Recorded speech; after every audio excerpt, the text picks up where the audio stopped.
રાજ્યમાં શિયાળાની શરૂઆત તો થઈ, પરંતુ સામાન્ય રીતે ખેડૂતો અને ગ્રાહકો માટે રાહત લઈને આવતી હોય છે. કારણ આ સિઝનમાં લીલા શાકભાજી સસ્તા હોય છે અને ઉત્પાદન વધારે થતું હોવાથી બજારમાં ભાવ સ્થિર રહેતા હોય છે.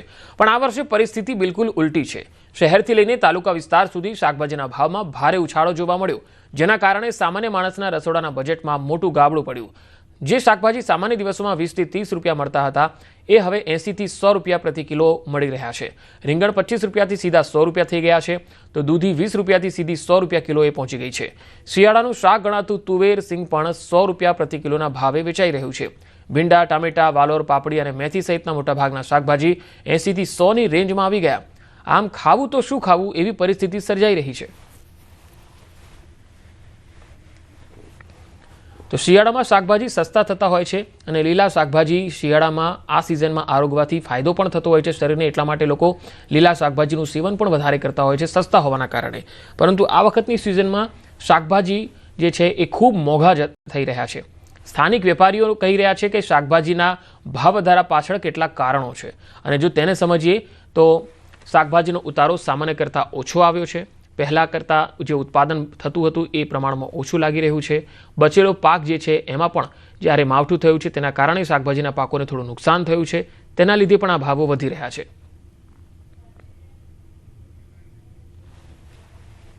વધુ માહિતી મેળવી અમદાવાદથી સંવાદદાતા વિભુ પટેલ મારી સાથે જોડાયા છે.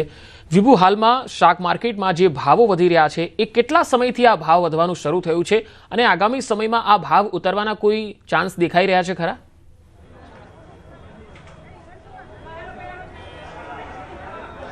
પંકજ, સામાન્ય રીતે શિયાળો આવતો હોય છે અને શિયાળામાં લીલા શાકભાજી છે તે ભરપૂર માત્રામાં આવતા હોય છે અને ભાવ પણ નીચા હોય છે. આપણે દ્રશ્યો પણ બતાવવા માંગીશ કે અમદાવાદમાં જનરલી બધું જ શાકભાજી બહારથી આવતું હોય છે અને શાકભાજીના ભાવ છે શિયાળામાં ઓછા હોય છે અને લોકો પણ લેવા માટે આવતા હોય છે.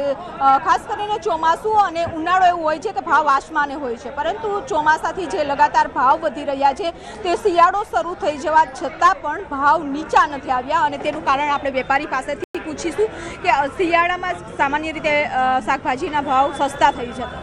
ये साले सस्ता था, आ साले महंगा है. मावठू થઈ ગયું ને એટલે બધું વાવેતર બધું ખરાબ થઈ ગયું. એટલે ये साल में 40-50 तो आ वस्तु ये साल में 100 आसपास में 90-100-80 તો હજુ પણ લાગે છે કે શિયાળામાં ભાવ આ જ પ્રકારે રહેશે કે ઘટશે? માલની આવક આવશે તો ભાવ ઉતરશે, નહીં તો ભાવ પછી મેં કોઈ કહેવાવું નહીં. અત્યારે કઈ કઈ જગ્યા ઉપરથી શાકભાજી આવી ગયા છે? શાકભાજી ચારે બાજુથી આવે છે, ગામડામાંથી આવે છે.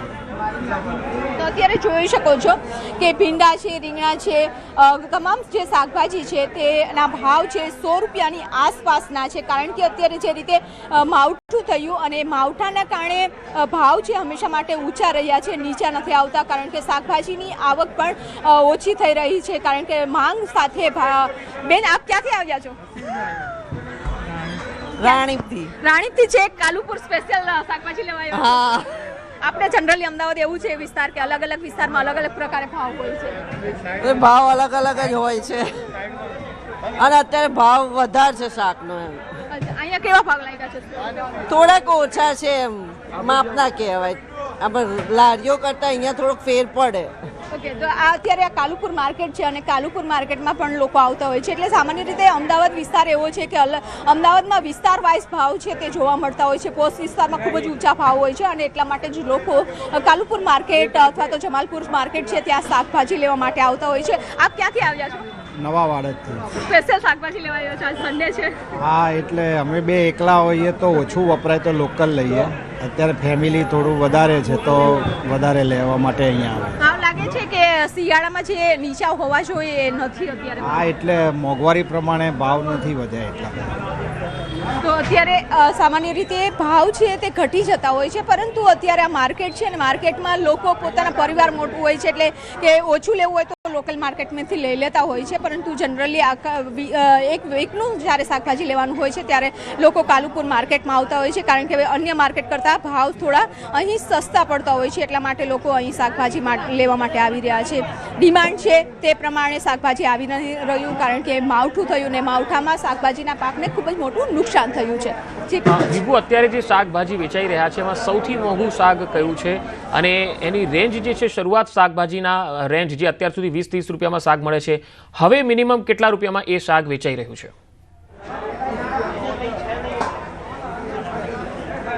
અત્યારે આપણે તમામ આ જે શાકભાજી છે એને બતાવવા માંગીશ કે જે સિઝનના જે શાકભાજી છે તેના ભાવ પણ અત્યારે 100 છે અને સિઝન વગરના જે શાકભાજી આવી રહ્યા છે તેના ભાવ 100 રૂપિયાથી પણ વધારે છે, કારણ કે અત્યારે ભાવ નીચા હોવા જોઈએ. સામાન્ય રીતે વટાણા સૌથી સસ્તા હોવા જોઈએ, પરંતુ અત્યારે વટાણાની જે પ્રાઇસ છે એ 100 રૂપિયાની આસપાસ છે તે જોવા મળી રહી છે. અલગ અલગ વિસ્તારમાં અલગ અલગ પ્રકારના પ્રાઇસ છે તે જોવા મળતા હોય છે. અત્યારે જે આ લીલો શાકભાજી જોઈ શકો છો એ બહારથી આવી રહ્યું છે અને બહારથી આવવાના કારણે ટ્રાન્સપોર્ટ પણ મોંઘું પડી રહ્યું છે, એટલે કે સામાન્ય કરતાં અત્યારે શાકભાજીના ભાવ ખૂબ જ ઊંચા જોવા મળી રહ્યા છે. પહેલાં વટાણાના ભાવ શું છે અત્યારે? વટાણા 100 રૂપિયા કિલો બેન. બાકીના શાકભાજી ભાજી બધા 120 રૂપિયા કિલો છે.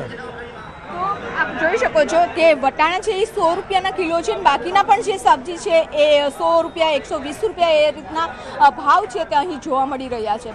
પંકજ. જી વિભુ, આપ મારી સાથે જોડાયેલા રહેશો. હાલ રાજકોટથી મારી સાથે હાર્દિક પણ જોડાયેલા છે. હાર્દિક, રાજકોટમાં શાક માર્કેટમાં શાકભાજી કેટલા મોંઘા દેખાઈ રહ્યા છે અને સ્થાનિક લોકો શું કહી રહ્યા છે?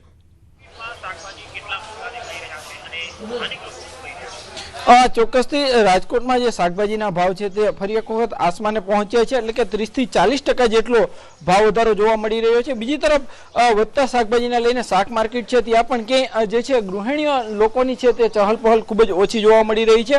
હાલ આપણી સાથે શાકભાજીના વેપારી છે, આપણે એમની સાથે પણ વાત કરવાનો પ્રયાસ કરીશું. અત્યારે શાકભાજીના ભાવમાં જે વધારો આવ્યો છે એમની પાછળનું કારણ શું?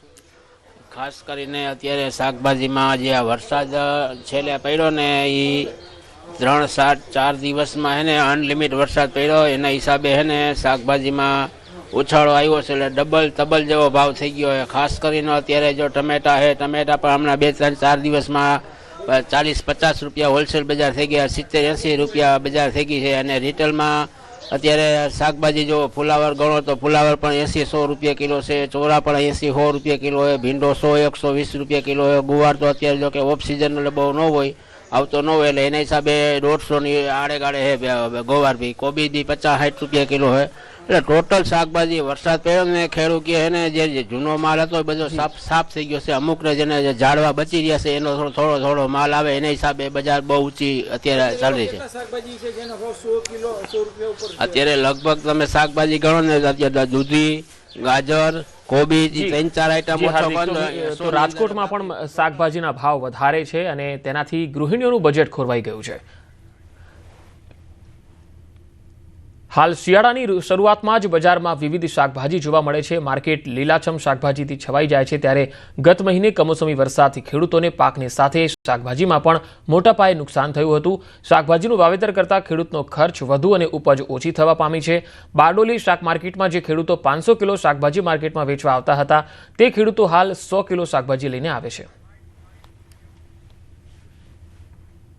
કમોસમી વરસાદને લીધે પાકોનું ઉત્પાદનમાં માર પડ્યો, એના લીધે ભાવ વધારો થઈ ગયો છે, એટલે જે ગ્રાહકો છે લેવા માટે તકલીફ પડે છે. અત્યારે ભાવો ઉચકાયેલા છે એટલે ખેડૂતોને ગ્રાહકોને લેવા માટે બહુ તકલીફ પડે છે ભાવ એટલું વધવાથી. કમોસમી વરસાદ પડવાથી નુકસાન તો ગયું, પણ થોડું ગરમી હવે વરસાદ જવાને લીધે આ પાપડીનો પાક ચાલુ થયો, એમાં અમને થોડો રાહત મળતી છે, ભાવ મળી રહી છે.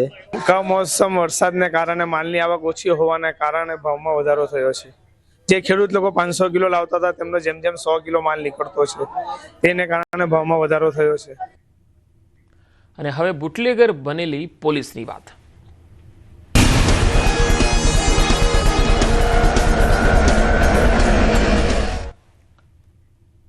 બુટલેગર સામે કાર્યવાહી કરનાર ખુદ પોલીસ જ બુટલેગર બની. પોલીસ કોન્સ્ટેબલ વિદેશી દારૂની હેરાફેરી કરતા પકડાયો. બાકોર પોલીસ મથકમાં ફરજ બજાવતો હેડ કોન્સ્ટેબલ જયેન્દ્રસિંહ સોલંકી વિદેશી દારૂ અને બિયર સાથે પકડાયો. તેની સાથે બુટલેગર કનુ માલીવાડ પણ ઝડપાયો. પોલીસ કોન્સ્ટેબલ અને બુટલેગર એક સાથે દારૂની હેરાફેરી કરતા પકડાયા. રાજસ્થાનથી દારૂ લાવી અને ગુજરાતમાં ઘુસાડતા હતા. બોર્ડર વિસ્તારની ડીટવાસ પોલીસે દારૂ સાથે કોન્સ્ટેબલ સહિત અન્ય એક શખ્સને પકડી લીધો. પોલીસે બાતમીના આધારે બંનેને ઝડપી લીધા. પોલીસ ખુદ દારૂની હેરાફેરી કરતા ઝડપાતા અનેક સવાલ ઉઠી રહ્યા છે.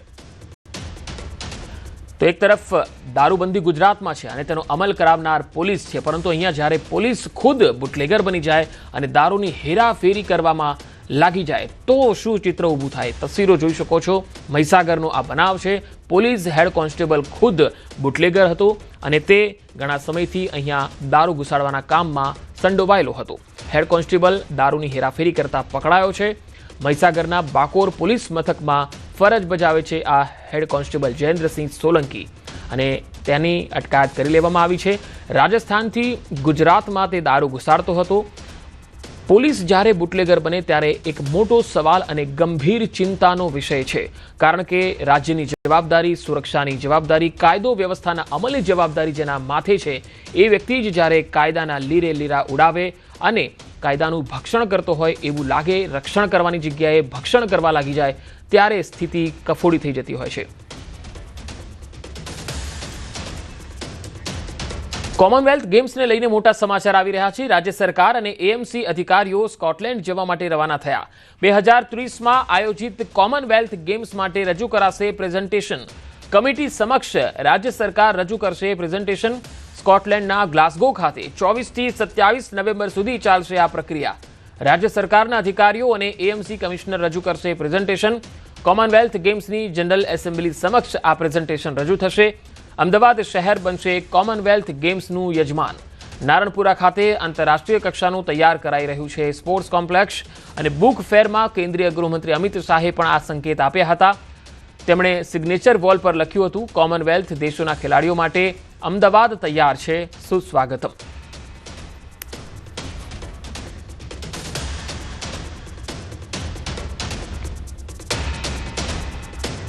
તો CWG 2030 માટેનું આ પ્રેઝન્ટેશન આંતરરાષ્ટ્રીય કક્ષાનું કોમ્પ્લેક્સ જ્યારે અમદાવાદમાં તૈયાર થઈ ગયું છે ત્યારે ગૃહમંત્રી અમિત શાહે પણ આ અંગેના સંકેત આપ્યા છે. ત્યારે એએમસીની એક ટીમ જે છે એ સ્કોટલેન્ડ માટે રવાના થઈ છે અને તેઓ એક પ્રેઝન્ટેશન આપવાના છે. કોમનવેલ્થ ગેમ્સને લઈને આ પ્રેઝન્ટેશન રજૂ થશે. વધુ માહિતી મેળવીએ. સંવાદદાતા પ્રણવ પટેલ મારી સાથે જોડાયા છે. પ્રણવ, જે એએમસીની જે ટીમ સ્કોટલેન્ડ રવાના થઈ છે, આ પ્રેઝન્ટેશન કયા પ્રકારનું રહેશે?